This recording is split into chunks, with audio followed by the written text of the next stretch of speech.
rata. Ya. La vamos a tocar la rata. 1, 2, 3, va.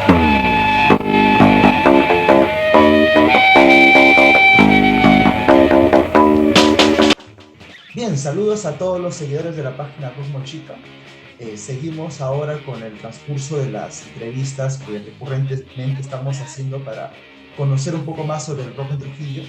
Y en este caso, pues vamos a tener con nosotros a Esteban Gayoso, quien pues obviamente tiene un nacimiento dentro de su carrera musical en Trujillo. Ahora pues obviamente ya ha llegado a otras instancias, pero vamos a hablar un poquito acerca de ella. Te voy a plantear la primera pregunta y bueno, como que saludas y la vas respondiendo. Ya. La primera pregunta tiene que ver con tu nacimiento respecto a la música. ¿Cómo llegas, por ejemplo, al rock? ¿Cómo es que decides finalmente ser músico, verdad? A ver, yo vengo de una familia donde mi mamá es una coreógrafa muy reconocida a nivel nacional. Ella es Estela Púa. Ha sido directora del Ballet Nacional y ha hecho una labor muy importante por el ballet en el Perú, ¿no? Ha organizado festivales internacionales. Pero mi mamá también estudió para ser pianista. Entonces, por ella es que siempre hemos tenido música en la casa. Pero la música que escuchaba en mi casa siempre ha sido clásica, ¿no? Siempre relacionado con música de clásico, música de ballet o ópera y todo eso. Pero yo creo que ahí vino la curiosidad por la música, el gusto, por ese lado, ¿no? No sé si en qué momento me dieron ganas de ser rockero. Yo siempre me acuerdo de un comercial. Cuando éramos chicos, mi mamá tenía algunos programas que grababan de Estados Unidos en Betamax y lo ponían y ahí salían comerciales. Yo estoy hablando de los años 70, ¿no? Y en eso vi que salían unos muñequitos de Kiss, ¿no? Pero los vendían como si fueran muñecos de la Guerra de las Galaxias, una cosa así. Y después me acuerdo que hubo una película de Kiss, donde salían tocando, ¿no? Entonces decía, o sea, eso era como que, siempre digo, si eso habrá sido lo que me despertó la curiosidad por el rock. Y lo otro fue los dibujos animados de los Beatles, ¿no? Que daban cuando yo era chico también, a principios de los años 80. Y descubro entre los vinilos de mi mamá un vinilo de los Beatles. Y ahí me doy cuenta que eran de verdad, que no eran dibujos animados, ¿no? Entonces, yo empiezo estudiando violín con mi hermano, con Benjamín, que también es parte de la banda. Estudiamos violín y durante 7 años más o menos, ese era el instrumento que yo tocaba, ¿no? Y estaba muy feliz. Pero entre los 3 y 14 años ya tengo mucha curiosidad por el rock and roll y por tocar guitarra eléctrica y todo eso. Entonces yo creo que por ahí vino, si me preguntas, volviendo a lo básico, ¿no? ¿De dónde vino la música? Creo que es una herencia por el lado de mi mamá. Claro, mira qué interesante. Y a partir de ahí vamos conociendo ya un perfil, porque a los 14, 15 años, jovencitos allí, de pronto deciden hacer rock and roll, ¿no? Pero y un rock and roll agresivo, según estoy escuchando a Sex Pistols, ¿no? Agresivo. ¿Cómo es que deciden fundar, en este caso, Sex Pistols? Lo que pasa es que ya, una vez que yo ya venía entre este lapso que venía tocando el violín y todavía no sabía tocar guitarra, y todavía no empezaba con el tema de la guitarra, yo ya había despertado mucho interés por el rock and roll. Ya era, desde muy chico, iba a las tiendas en Trujillo, tenía un primo que es un fotógrafo, tengo un primo hermano que es catedrático en la UPAO, me parece, y en la del Norte, fotógrafo muy conocido, se llama José Carlos Zorrillo, artísticamente lo conocen como Nesta.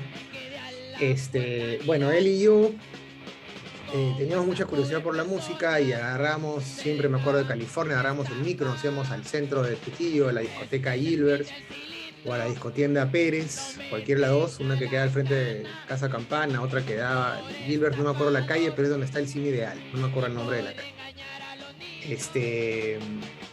Y íbamos y grabábamos música. Entonces yo ya conocía mucha música, ya era fan de varios grupos de los años 80, como toda joven en los años 80, solo que yo era más niño, ¿no? pero ya escuchábamos. Y cerca del 88, más o menos, a través de un amigo que venía de Lima a los veranos en Las Delicias, que es donde yo vivo y veraneo desde siempre, conozco a los Sex Pistols, ¿no? Y los Sex Pistols, The Clash y Ramones y todo el punk. Entonces, me doy cuenta que lo que más me atrae del rock and roll era, o sea, me atrapa el punk porque es una música que yo podía sentir que la podía hacer. O sea, yo no sabía tocar guitarra todavía, pero me sentía capaz de poder hacer un grupo punk como los Pistols, como los Clash, como los Ramones, que eso es lo que eso es lo que más te motiva de tocar música punk, ¿no? El que es tan simple que tú lo puedes hacer y es súper divertido y puedes expresarte con tan solo 3 acordes, ¿no? Y sin ser un músico académico.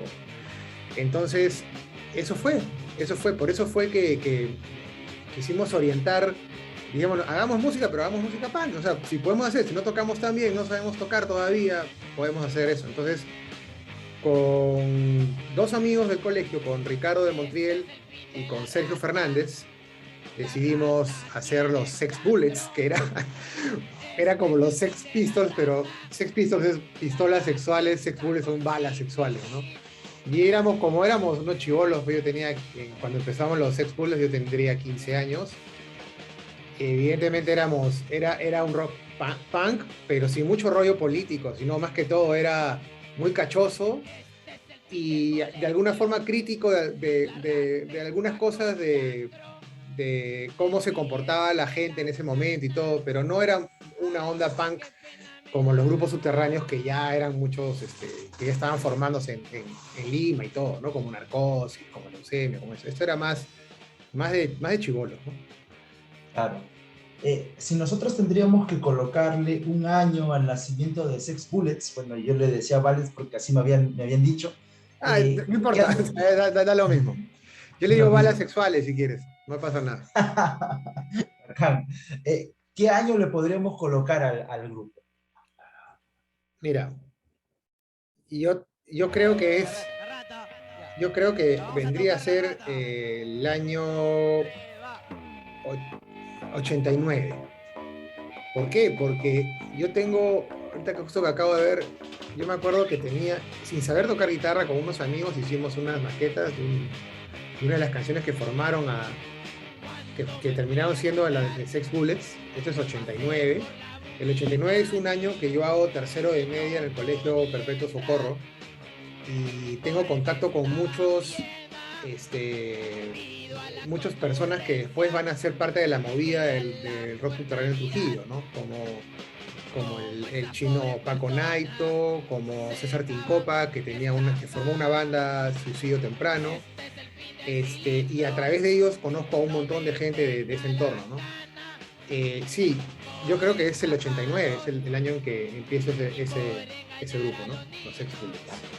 Listo. Entonces el 89 también, digamos cronológicamente hablando, muy concordante con pues, el nacimiento de toda esta onda subterránea en Trujillo. Bueno, antes de hablar de Sex Bullets directamente, quisiera hablar un poquito del contexto. Bueno, si hablamos de esta mancha de gente o los grupos que estaban naciendo en Trujillo, si hablo de los subterráneos, bueno, en realidad formaban parte de distritos nuevos, de distritos pobres, pero en el caso de ustedes no era así. ¿Cómo era la característica, en este caso, desde tu punto de vista, social o económicamente hablando, del rock en Trujillo, especialmente esta escena independiente que nacía?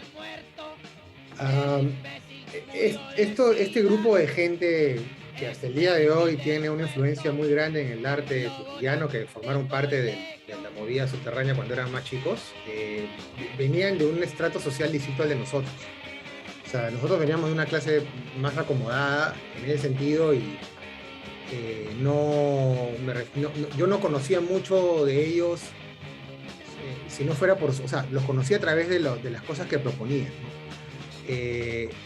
No sabía cómo responder tu pregunta, porque, o sea, a ver, creo que el rock subterráneo en Trujillo es una expresión exactamente igual a la que pasó en Lima y exactamente igual a la que pasó en el mundo, ¿no? Era una rebeldía, eran jóvenes que tenían que expresar sentimientos que no encontraban en la música que se pasaba en la radio en ese entonces o en el rock que todo el mundo escuchaba. Y lo mismo pasaba con nosotros, o sea, lo mismo pasaba a mí. Yo escuchaba la misma música que oía en la radio y sentía que era una música que no me identificaba para nada. Y cuando escuché la primera maqueta de Narcosis o de Leucemia o de Voz Propia, rápidamente me identifiqué con eso porque era un rock mucho más inteligente, de sentimientos mucho más, no sé, que mucho más profundo de alguna forma, ¿no? Expresaban algo mucho más, más inteligente que la música que sonaba en ese entonces, ¿no? Que no significa que era mala la música también sonaba bacán, ¿no? Pero digamos que en ese momento era lo que a mí me identificaba como chico, ¿no? Igual le pasó con los Sex Pistols y con los Clash, o sea, eso es lo que te está explicando, ¿no? Esa sencillez en su música me atrapó rápidamente. Y dije, si ellos pueden, yo también puedo, ¿no?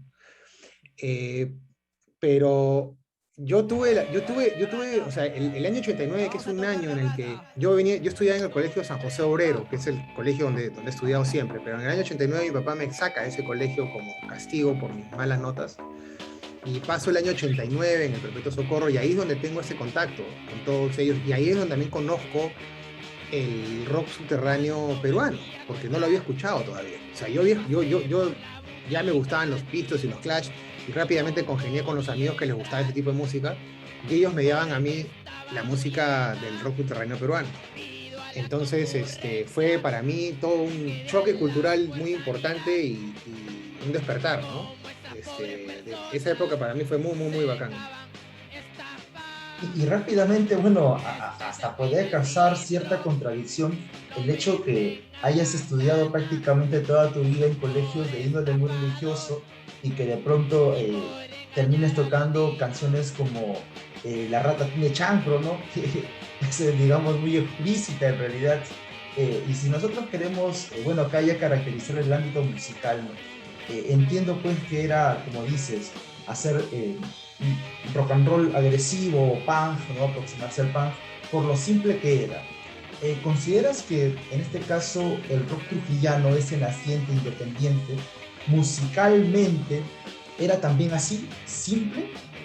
No era muy compuesto, digamos. O sea, bueno, definitivamente ninguno de los grupos que estaban en la onda subterránea en ese entonces, en el año 89, 90, éramos, digamos, de los mejores músicos, ¿eh? O sea, todos estábamos aprendiendo y todos tocábamos.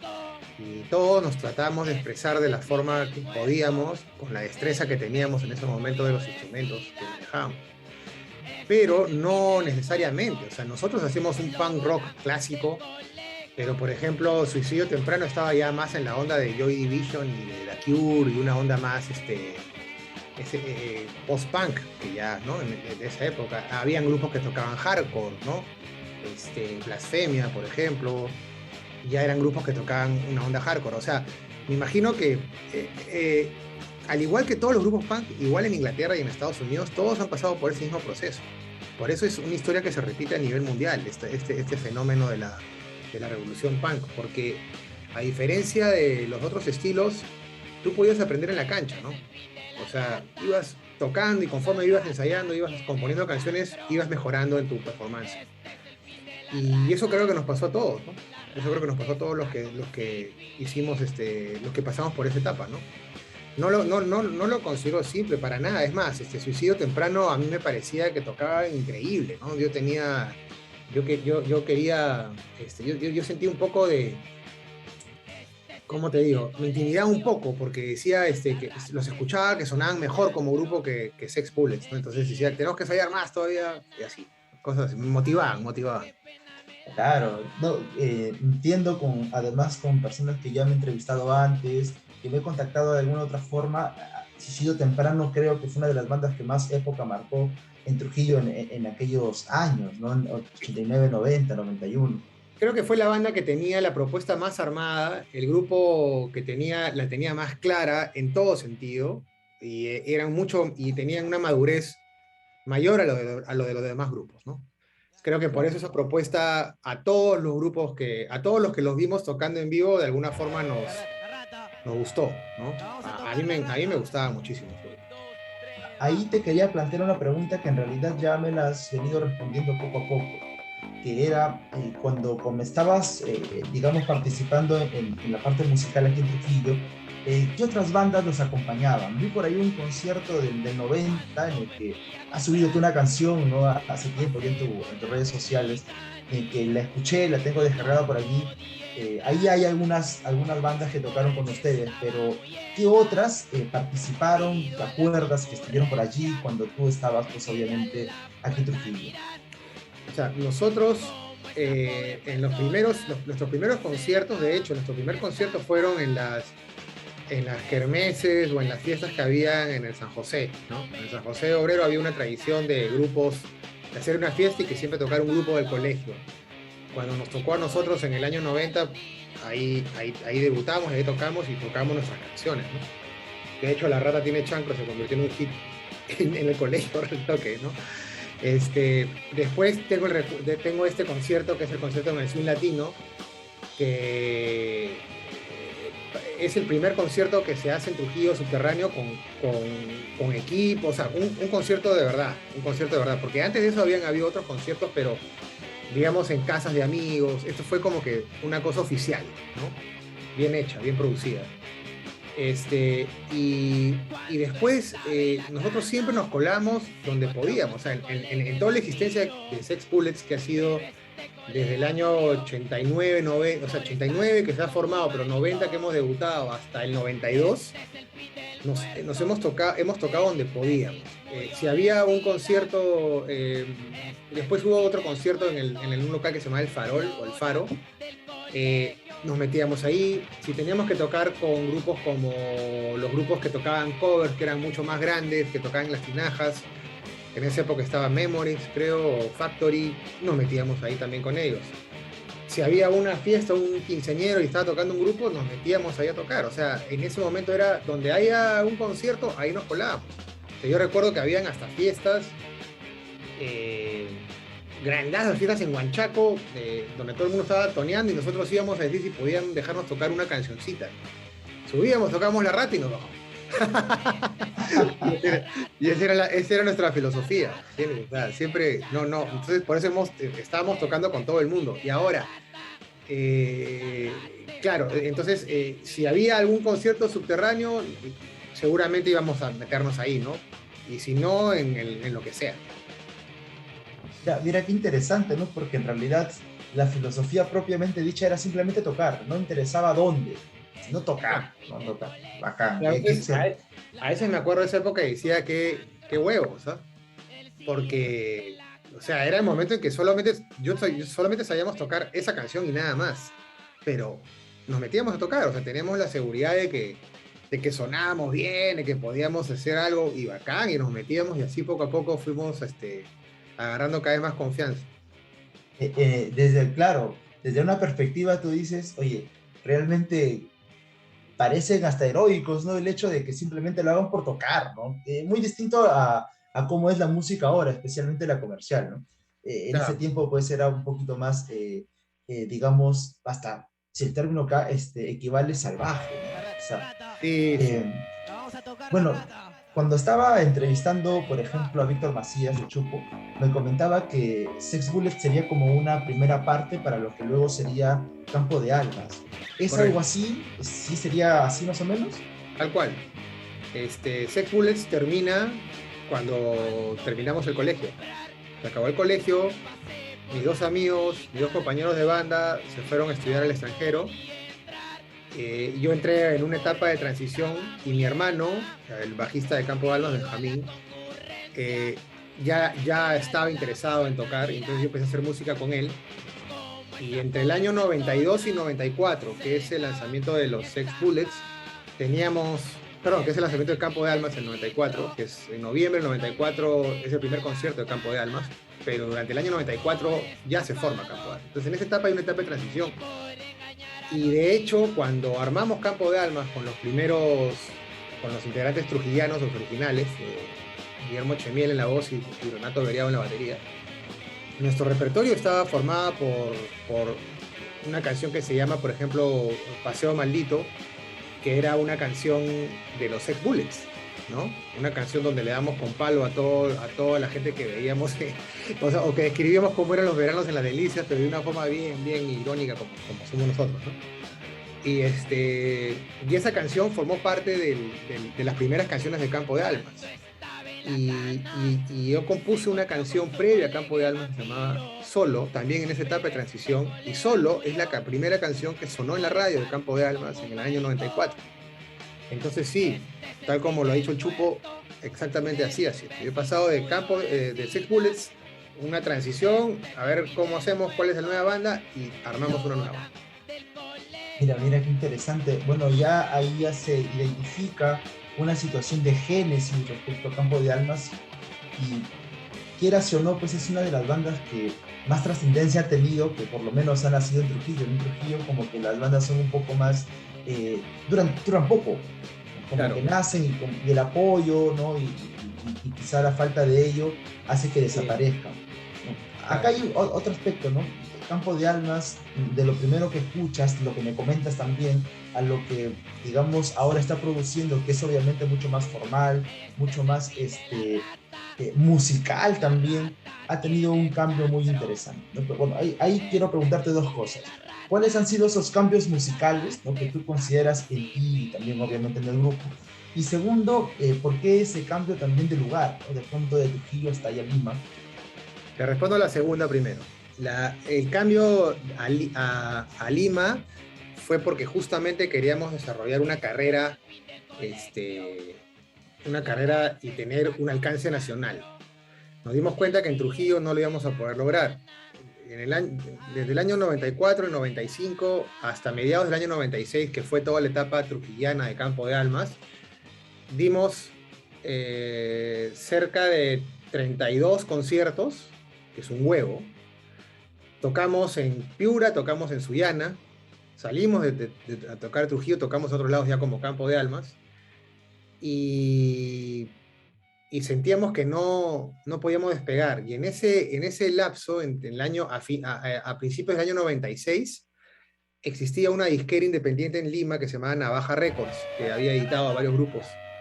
Y ellos se interesan en nosotros, en poder hacer un disco, ¿no? Entonces eso despertó la idea de, bueno, bacán, hagamos el disco con Navaja, pero vámonos a Lima, ¿no? Entonces lo hicimos para crecer, para que la banda pueda crecer, nos mudamos a Lima. Entonces esa era la idea, ¿no? Ese disco de Navaja Records nunca llegó a salir porque después quebró y bueno, y ahí sigue la historia de Campo de Almas, ¿no? Pero esa fue la razón, ¿no? La razón fue porque no queríamos estancarnos y también porque a diferencia de la movida de rock trujillana, ya no subterránea, sino la movida de rock independiente trujillana, de los que hacen música propia, sentía que solamente tocaban para sus amigos. O sea, nosotros como Campo de Almas, a diferencia, ya no estamos interesados en hacer conciertos con 20 grupos y tocar solamente para las mismas personas y todo, sino al contrario, queríamos que más gente nos escuche. Entonces, en la época trujillana nos lanzamos a conquistar nuestro espacio en los lugares más populares, por ejemplo, en el pub La Cascada o en el pub Las Tinajas, donde solamente tocaban grupos de covers, ahí nos metíamos. Y hasta que llegamos a tocar como Campo de Almas en todos esos sitios, tocando nuestra música propia, ¿no? Entonces, ahí empezamos a abrir espacio porque queríamos que más gente nos escuche. La primera pregunta, ¿me la podías repetir de nuevo? ¿Cuál fue la Claro, respecto a los cambios propiamente musicales. Ya, y bueno, eso es parte de una madurez musical, o sea, porque en el año 92, 93 explota el fenómeno de Nirvana, el fenómeno del grunge, el fenómeno del rock alternativo.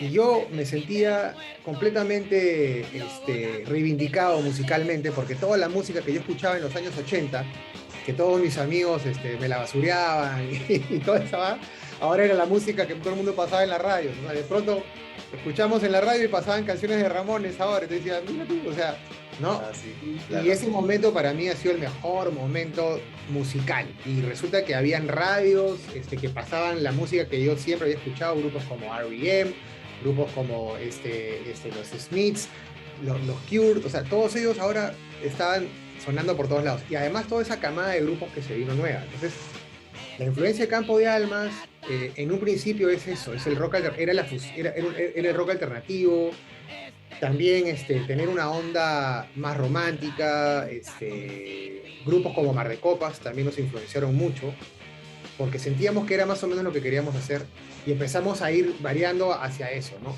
Pero siempre hemos tratado de mantener un sonido en guitarra fuerte, que es lo que siempre nos ha identificado. Y ahora también, y también como grupo tú vas creciendo y vas sintiendo curiosidad por hacer otras cosas, que también es un proceso normal, ¿no? Por ejemplo, en el cuarto álbum de Campo de Almas es un disco completamente folk, con guitarras acústicas, banjo, mandolinas, violines, o sea, es un disco distinto a lo que habíamos hecho antes, ¿no? Eh, Así que creo que los cambios musicales es parte de la madurez que tú tienes como músico, que vas experimentando y vas viendo qué sonido encontrar o qué es lo que te gusta en el momento, qué es lo que quieres expresar, ¿no? Claro, sin dudas. Bueno, creo que el cambio es fundamental para permanecer, digamos, en este ámbito musical, ¿no? No volverse loco en realidad, pues si no cambiamos, ¿cómo sería? Bueno, me había saltado una pregunta, voy a retomar un poquito a tu etapa aquí en Trujillo. Sí. Cuando cuando eras Sex Bullets o también si quieres Campo de Almas en esa etapa, ¿qué más recuerdas? ¿Qué es lo que se te quedó impregnado y que de repente nunca has podido olvidar?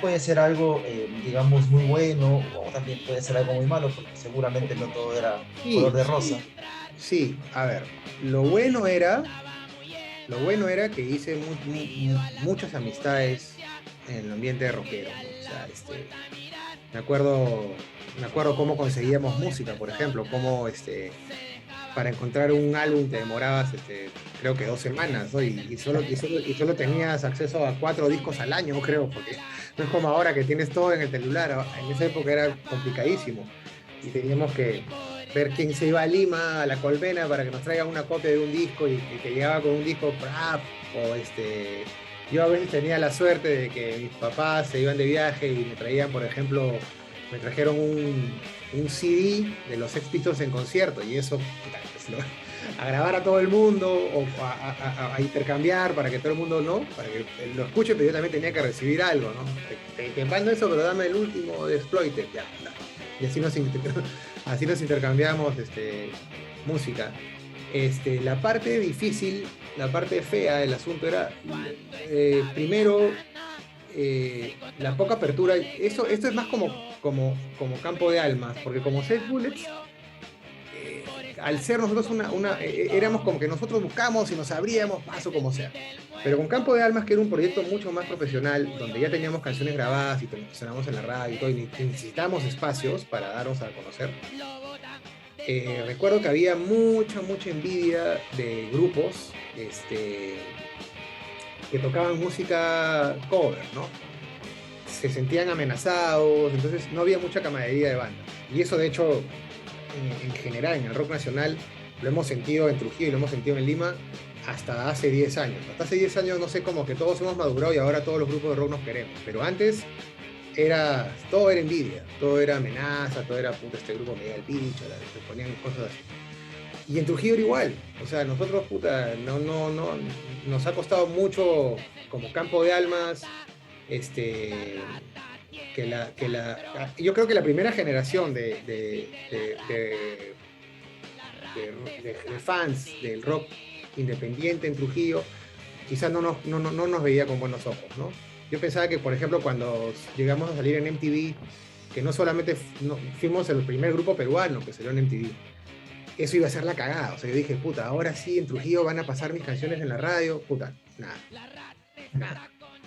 Y cuando fuimos a tocar a Trujillo, tampoco, a todo el mundo le llegaba el pincho. A todo el mundo nos miraba todavía como diciendo, tú eres pituquito, tú no. Y puta, o sea, nosotros nunca hemos tenido la culpa de haber nacido en una clase acomodada. Y yo nunca me he sentido ni pituco, ni más que otro por eso. Jamás. Al contrario, yo soy igual que todos los demás y en la música todos somos iguales también.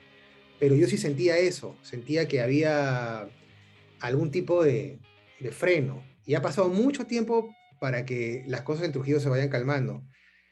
Este, como Sex Bullets, quizá porque éramos más chicos todos, nunca, no recuerdo haber sentido eso.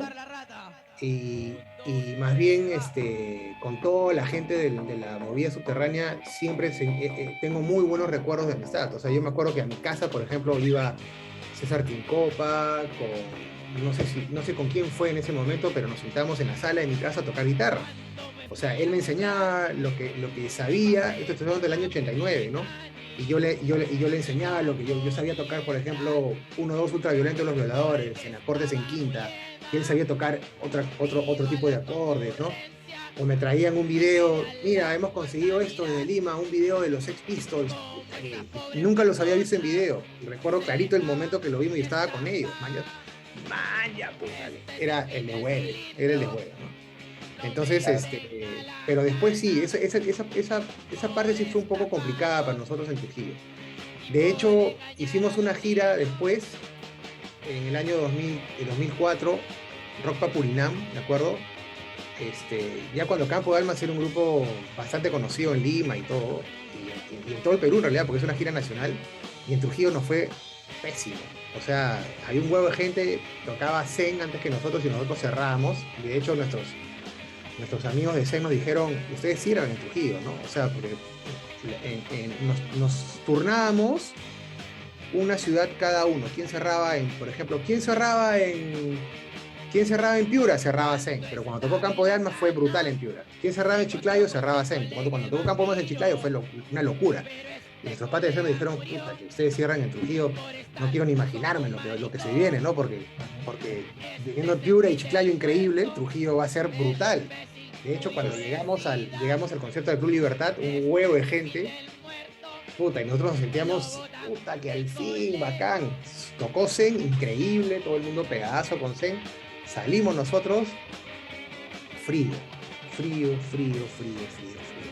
Puta, y nos fuimos decepcionados. Al año siguiente intentamos una gira ya armada por nosotros en el norte, donde tocamos en Piura, Chiclayo y Trujillo. Piura increíble, Chiclayo lo mejor que nos había podido pasar como público, y llegamos a Trujillo lo peor de lo peor. Entonces a partir de ahí dijimos, ya no tocamos en Trujillo. Entonces la siguiente gira hicimos Piura, Chiclayo, Cajamarca. Y dejamos de tocar en Trujillo mucho tiempo, hasta si no me acuerdo, hasta el 2012, 2013, que hemos recién regresado a tocar a Trujillo, y ahí sentimos un cambio ya. En el 2012 ya era otro público, ya era un público que ya nos conocía, ya estaba un público pegadazo, ya no se sentía esa sensación, esa frialdad o esa como una sensación media agresiva, no sé cómo describirlo. Y ahí fue como que ya, al fin. Pero eso es muy recurrente, ¿ah? Porque a varios colegas tuyos que he entrevistado, bueno, de acá de Trujillo, me han comentado lo mismo, o sea, ese aire de distancia, ¿no? Tal vez hasta de enemistad, que en una escena nueva prácticamente hace que no salga a flote, pues, ¿no? Es la complica un poco. Sí, o sea, cuando eres muy chico hay mucha inseguridad, y te mentiría o sea, decir que solamente es en Trujillo es mentira, porque acá en Lima era igualito. O sea, cuando nosotros en el 2000, en el 96, 97, que hemos llegado a Lima y hemos empezado a abrirnos campo acá, hasta los primeros conciertos en el 2004, 2005 eran así. O sea, había mucha recelo entre cada grupo, y se sentía lo mismo, ¿no? O sea, era igual. No ha sido nada fácil.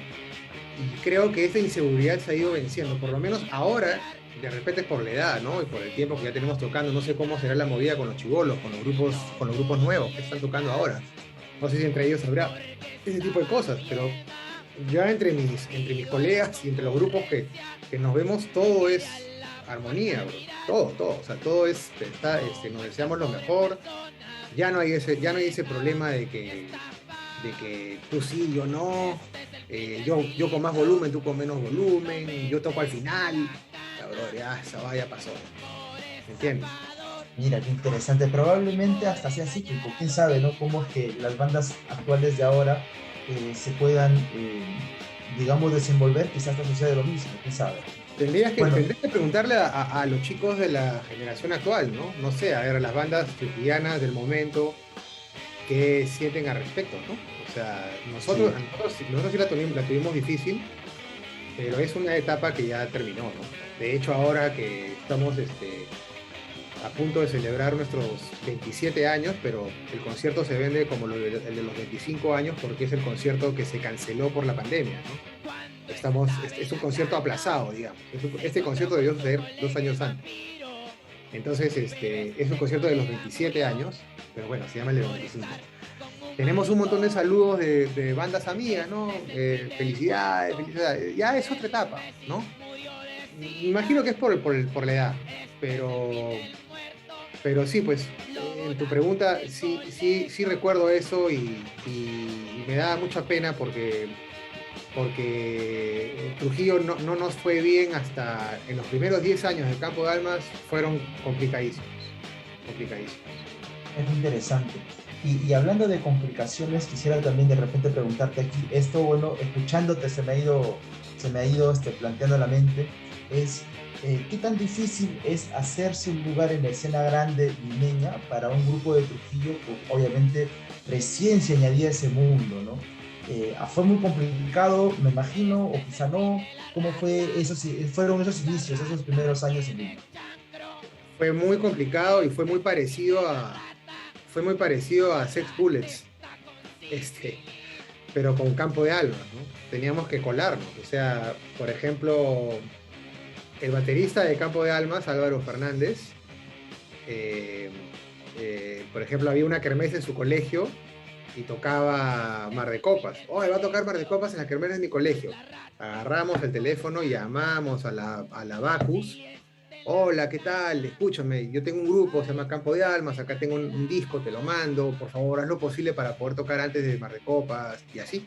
Y tocábamos y nos metíamos a las kermeses, y así, así hacíamos, o sea, todo el tiempo era así. Y después, conseguir un local para tocar, llegábamos al local, le llevamos el CD que habíamos grabado, que todavía no era nuestro disco, sino era un CD de grabaciones, ¿no? Y le decíamos, mira, un grupo de canciones, canciones propias y nos daban en los locales. Tocábamos 3 o 4 veces al año, pero cada concierto era un parto, ¿no? Hasta que por fin llegamos pues a tocar en el Sargento Pimienta, que era tocar en el Sargento Pimienta, no cualquiera toca ahí, ya tienes que ser un grupo serio para tocar ahí. Una vez que tocamos en el Sargento Pimienta y así poco a poco nos fuimos dando a conocer, abriéndonos espacios y teniendo nuestra propia gente, ¿no? Pero hasta que yo tuve, me acuerdo, una conversación con Manuel Barrios, de Mar de Copas, guitarrista de Manuel Copas, que me dijo, tienes que sacar tu disco primero y después empezar a tocar. ¿Qué es lo que hicieron ellos? ¿Qué es lo que hizo Mar de Copas?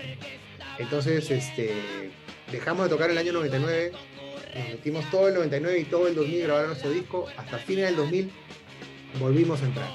Y ahí ya era la cosa, se nos empezó a abrir un poco más de campo porque ya este disco lo salió bajo el sello de Sony Music, al que le mandamos nuestro disco. Una vez grabado, buscamos la oportunidad, el presidente de Sony Music escuchó el disco que habíamos grabado y dijo, puta, bacán, yo me mando con ustedes, nos sacó el primer álbum, y una vez que te sacó el disco Sony, pudo ser un poco más sencillo conseguir locales y todo eso. Pero ahí también venía una chambaza donde teníamos que conseguir gente. Y durante el primer año nuestros conciertos eran gratis. No ganamos un mango para que la gente nos conozca. Y poco a poco nos fuimos haciendo público hasta que empezamos cobrando 5 soles, 10 soles, 15 soles. ¿Entiendes? Hasta que ya llegamos a un precio de entrada en lo que el grupo ya podía recuperar algo de su inversión. Pero no fue nada fácil, ¿no? No fue nada fácil.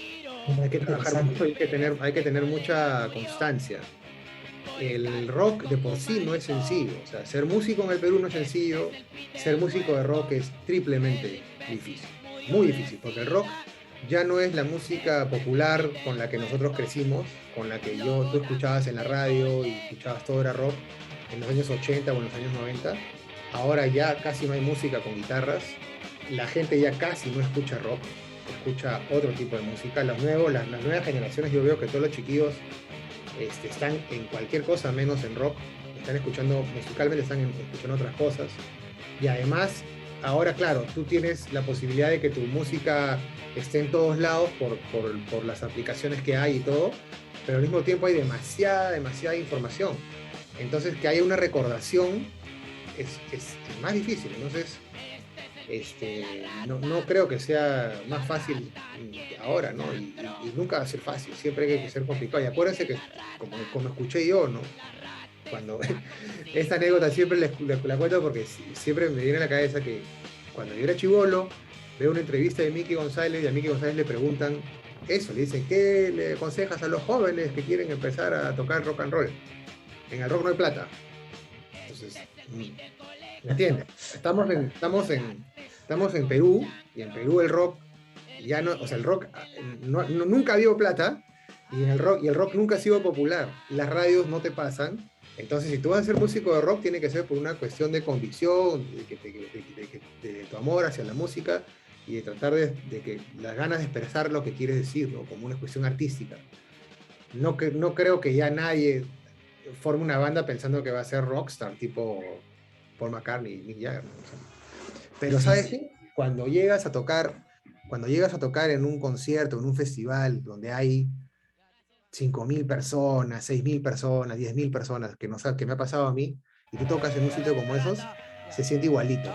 O sea, por esos minutos que dura tu presentación, por esos media hora que estás ahí, realmente llegas a sentir que eres un rockstar total. Entonces eso paga todo. ¿Me entiendes? Todo el esfuerzo de toda tu vida, todo el esfuerzo que tienes, esos pequeños instantes paga todo. Qué interesante lo que me dices. Bueno, recuerdo mucho a una banda 16 Bits, es una banda que nace acá en Trujillo y que ahora está en Lima tocando, hasta que se hace un espacio también. Hablé pues obviamente con los integrantes y me hablaron de una situación muy parecida como la tuya. No es prácticamente un reiniciar, ¿no? Es un reiniciar. Ahora se viene el concierto de los 25 años que me comentas que en realidad son 27, pero por las denominaciones y también por la pandemia. Es un concierto que se pospuso, que iba a ser en marzo del año 2020 y la cuarentena canceló todo, entonces ahora vienen estos conciertos. ¿Y qué expectativas tienes para este concierto? Bueno, estamos súper animados porque va a ser el concierto más grande que hemos hecho hasta ahora. Vamos a tocar 2 fechas en el Teatro Municipal con aforo al 100%. Y es un nuevo hito en la carrera de Campo de Almas, o sea, es un paso más en nuestra carrera. Súper emocionados. Además va a ser un show con luces, con video, o sea, un show como la banda como nunca ha tocado antes, ¿no? Y además con una convocatoria que nunca habíamos tenido antes, ¿no? Porque tocar en un sitio así tan grande nunca lo habíamos hecho. Entonces estamos súper emocionados con eso. Ya entramos a partir de esta semana que viene, empiezan las 2 últimas semanas de ensayos y las 2 últimas semanas también de promoción y todo esto. Las entradas se están vendiendo muy bien. Entonces, súper emocionados. Qué bueno, qué bueno. Bueno, estaba viendo la publicidad que sacaron. Mi canción favorita es El Silencio, espero que por ahí se cole. No, esa siempre tocamos porque esa es una de las favoritas de todos. O sea, Sí, es el ícono. Sí, ese es un hit que siempre la tocamos. Sí. Bien, Esteban, realmente estoy muy contento y agradecido también porque has accedido a entrevistarte conmigo. Pues hemos hablado mucho acerca de los inicios, ¿no? De Campo de Almas, de cómo era la escena en Trujillo, que finalmente esa parte, digamos que es correspondiente a mi investigación. Nuevamente te agradezco y no sé si de repente tienes algunas palabras para culminar la entrevista. Te quería contar, para terminar, una anécdota de Sex Bullets. Como te contaba yo, cuando ya estaba en el Perpetuo Socorro en el año 89 y escuché el disco de la primera maqueta de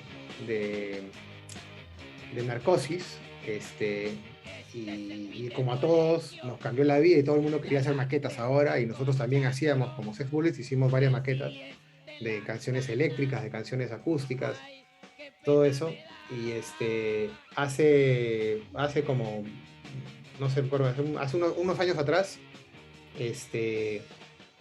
Narcosis editó su disco en vinilo, el primer LP de vinilo. Entonces yo llamé a Huicho García, y le dije, por favor, guárdame una copia, que quiero tener ese vinilo. Me dijo, acá la tengo, ven a recogerla. Fui a su casa, y cuando me la entrega, abro y estaba dedicada, ¿no? Y me había puesto en la dedicatoria para un Sex Bullets original de un Narcosis original. Entonces, eso de ahí, por ejemplo, le tomé fotos, se las mandé a Ricardo y a Sergio, como diciendo, lo que hicimos tiene o sea, ha quedado ya tiene un momento histórico, ¿no? Porque a Huicho había escuchado años antes de ese momento. Huicho había tenido acceso a la música de Sex Bullets, y puta, fue un cae de risa, ¿no? Debe haber sido un momentazo, ¿no?